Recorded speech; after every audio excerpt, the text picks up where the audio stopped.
Yashi Lakshmi. I am going to tell one Bhagavad Gita. Harihi Om. Om Shri Paramatmane Namaha. Adar Shrivad Bhagavad Gita.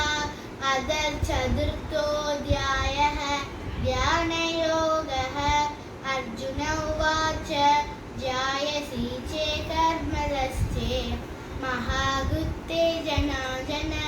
Katrin karmahito evam. Viyojaya Shri Jeshava. Imam vivastvate yogam.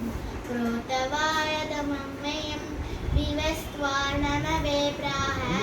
Manurishvakave pravit. Egam param tara pratam.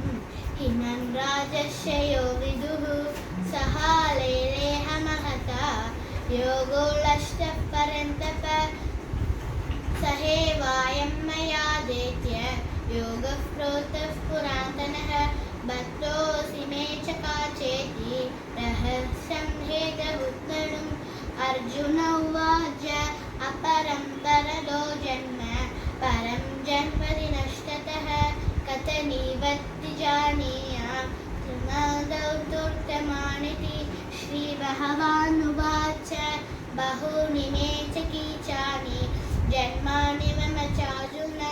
Tyamyaham veda sarvani. Nekvam te dararantapa.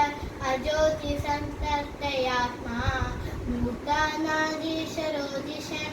Pratanishtataniштaya. Sambhamanaya manaya. Thank you.